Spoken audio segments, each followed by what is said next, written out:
First of all, let me tell you, this movie is made for matured audiences and matured not in the sense कि इसमें बस गालियाँ है, इसी के लिए ये मूवी एक matured audience के लिए है, लेकिन इस मूवी में जो टॉपिक एक्सप्लोर किया गया है और जिस वे में एक्सप्लोर किया गया है that is absolutely intended for matured audiences। और उसी के साथ this movie is inspired from true events. तो इतने बड़े ट्विस्ट एंड टर्न्स आपको देखने को नहीं मिलेंगे, but what ever happens in this movie feels very grounded, feels very real, और उसके कुछ अलग रीजंस भी है फिल्म मेकिंग पर्सपेक्टिव से, उसके बारे में थोड़ा आगे जाके बात करेंगे।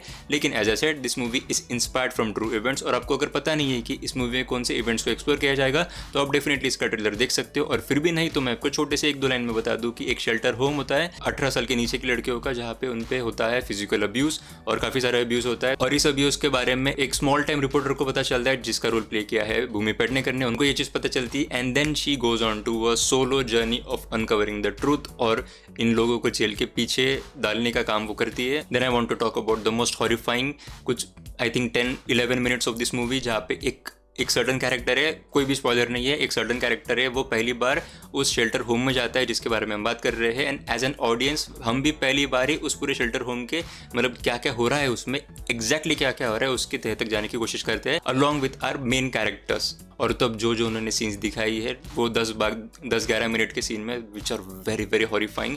हर एक सीन में आपको लगेगा मतलब अब उस मतलब जो भी कैरेक्टर वहाँ पे गया हुआ है ऐसा लगेगा कि यार ये बस बच जाए, ये बस बच जाए। और इनफैक्ट आपको पता भी है क्योंकि वही कैरेक्टर वो कहानी सुना रहा है, लेकिन फिर भी आपको लगता है कि यार अगर इसे पकड़ लिया तो क्या होगा, अभी ये पकड़ी जा सकती है, अभी वो पकड़ी जा सकती है।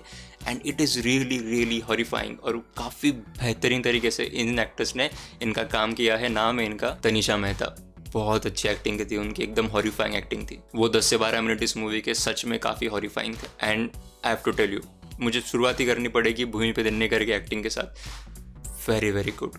पहले सीन से ही आप उन्हें देख सकते हैं कि she is very you know सहमी सी, टेंशन में बरीड, हैप्पीनेस का कोई आता पता है नहीं, एकदम स्ट्रेस में, टेंशन में, और एकदम ग्राउंडेड सेमी से acting. I am actually repeating my self, लेकिन फिर भी she was absolutely good in this movie, very very well done.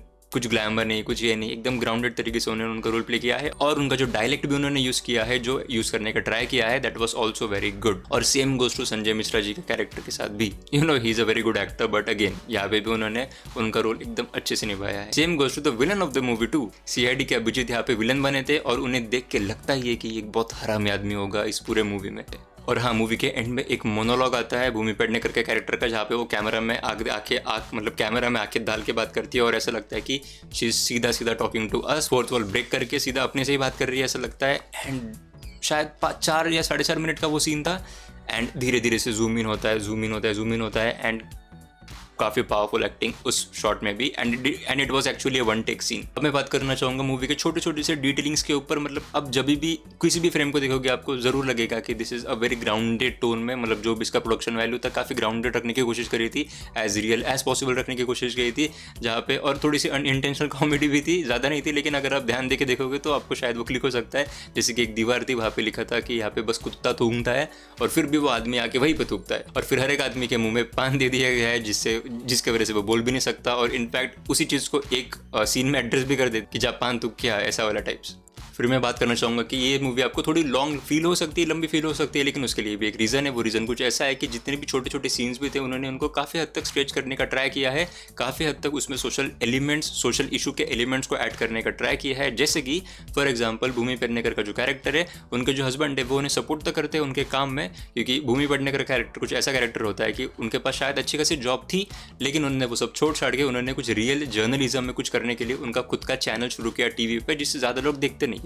और एक्चुअली उसमें बस एक ही एम्प्लॉय है, संजय मिश्रा का कैरेक्टर, बस उनका एक ही वो साथी है पूरे चैनल में। और इसके अराउंड उनके हस्बैंड का कुछ ऐसा रोल था कि that he supports what she is doing, but जो इंटेंशंस के साथ जो स्टोरीज वो कवर कर रही है that is not what he is supporting. और फिर उसके बाद कुछ ऐसा भी सहन होता है कि उनके हस्बैंड काफी देर तक 2 घंटे के लिए रुकते हैं ऑफिस से आने के बाद, फिर उन्हें खाने के लिए कुछ नहीं होता है, and he blames his wife कि आप बाहर गई थी अपने काम के लिए, तो आप काम तो कर रही है लेकिन आप घर पे ध्यान नहीं दे रही है, वो सब। तो भूमि पेडनेकर उन्हें बोलती है कि मेरा खाना बनाने के लिए क्या मतलब, मैं क्यों चाहिए खाना बनाने के लिए, अगर तुम भूखे हो तो तुम खुद बना सकते हो, कितना ही टाइम लगता है। तो ऐसे ही 2-3 एलिमेंट्स और ऐड किए थे उनके और फैमिली डायनामिक्स के साथ, कि जहाँ पे भूमि पेडनेकर के कैरेक्टर को सब ऐसा नीचे ही प्रैंक करते हैं, but then she comes out victorious in the end. फिर थोड़ी बहुत प्रेडिक्टेबिलिटी भी है मूवी में कि आप अंदाजा लग सकते हो कि यहाँ पे ये क्या क्या होने वाला है, लेकिन that doesn't take away the thrill from you and that doesn't take away the satisfaction that you get at the end of the movie. क्योंकि जब वो पकड़े जाते हैं, ऑब्वियसली पकड़े ही जाएंगे, तो वो पकड़े जाने के जो सेटिस्फैक्शन है वो आपको कभी भी रॉब्ड फील नहीं होता है। बट या acting wise, performances wise this movie is very very good. और जो भी उन्होंने